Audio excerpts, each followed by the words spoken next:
we have once again the Honda HR-V, but this time we'll do an actual review.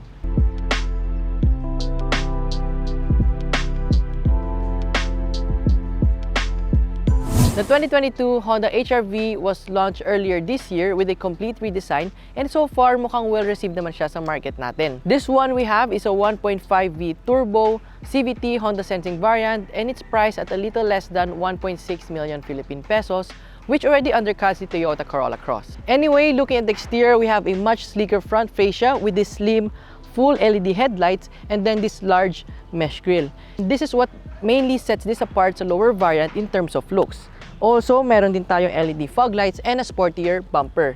Tapos mapapansin nyo rin dito yung tinatawag ni Honda na AMP line, which is ito, nakamukha ng heartbeat sa monitor, di ba? Sa side naman, it also looks sleeker but also edgier than the previous generation. Pagdating sa kanyang door handles, dito sa rear door, it's very well integrated dito sa kanyang window. And mapapansin nyo rin yung sloping roofline niya.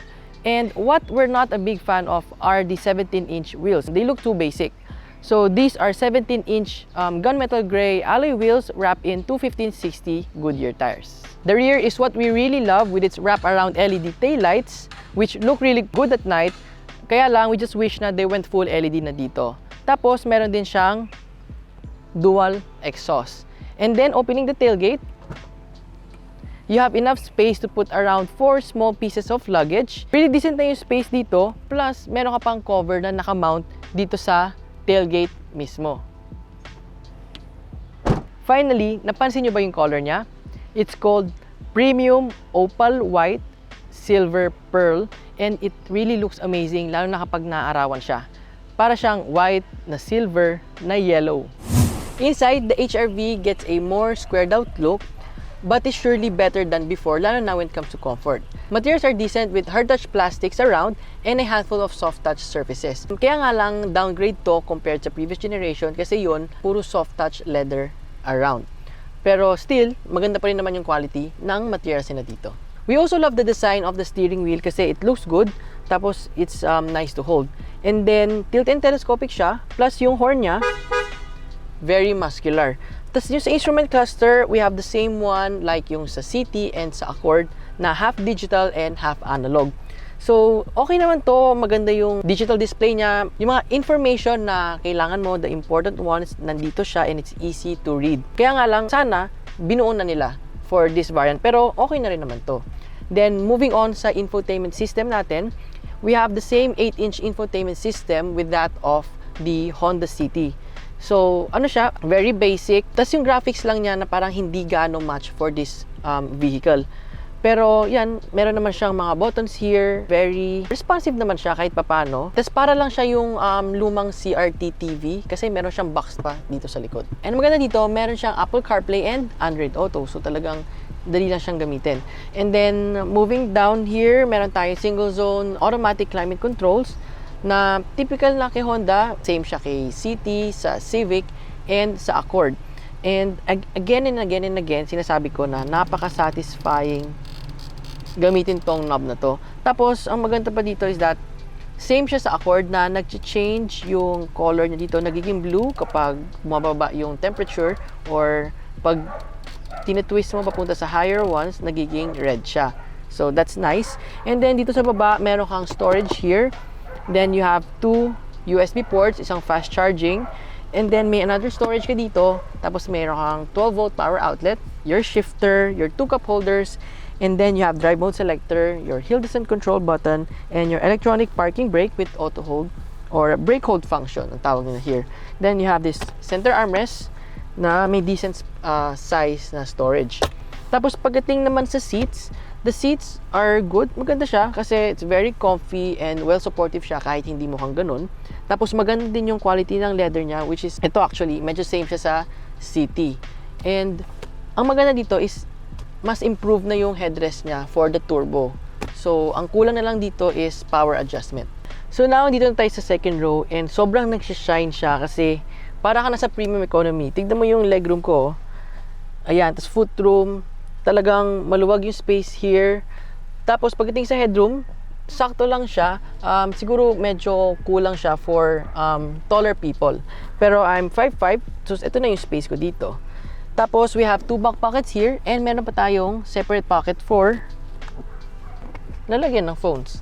Nice, diba? And then, you have 2 separate aircon vents and then you have 2 charging ports, fast charging ports.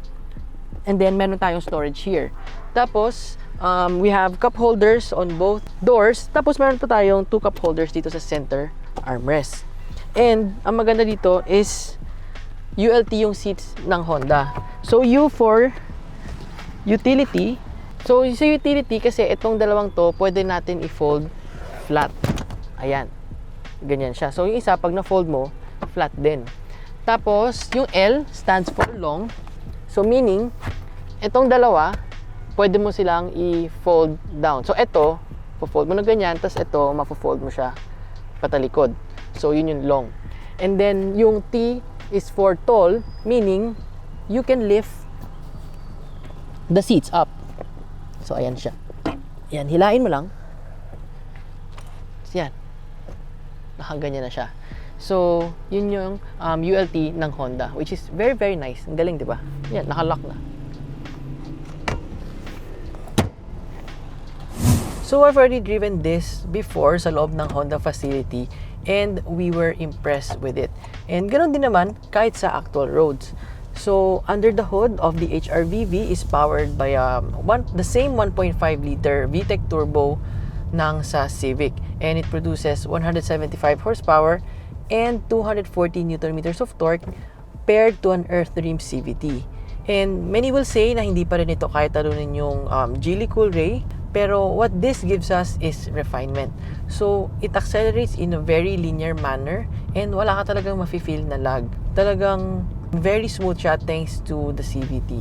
And of course, it's very quick, lalo na if you want to feel the adrenaline from the engine. Steering and handling are excellent. Marami siyang feedback from dito. And then, very stable siya at high speeds and very planted siya when taking corners. Ride quality is excellent as what you would expect from a crossover. It absorbs the bumps really well. It's very comfy and well improved na rin yung road noise insulation niya compared sa previous generation. As with all Hondas, visibility is great. The side mirrors are actually very big, pero it might be too big na rin kasi medyo nakaharang siya. Ano lang, it's missing the lane watch camera, but overall, driving the HR-V is really good in all aspects. For the fuel economy, if the Civic can do really good, then the HR-V can also do really good with the same engine. Kasi sa city, nakuha siya ng around 12 kilometers per liter, while sa highway, around 20 kilometers per liter. The Honda HR-V is almost perfect, so here are some things we wish it could improve. First is that we would love to see a hybrid variant. Catch-up time na as nandyan na ang Toyota Corolla Cross Hybrid, tapos yung Nissan Kicks e-Power. Next, an even sportier RS variant would be nice. Medyo need pa siguro ng konting style upgrade. And last, the price.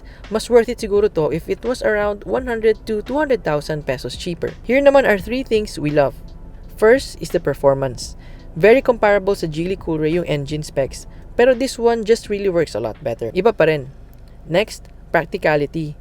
Main selling point talaga ito ng HR-V. And last but not the least, comfort. It provides us class-leading comfort whichever variant you get.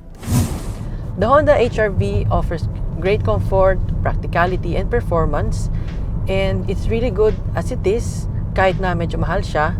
Ang importante is we enjoy driving it, and we enjoy driving it a lot. And that's where it excels.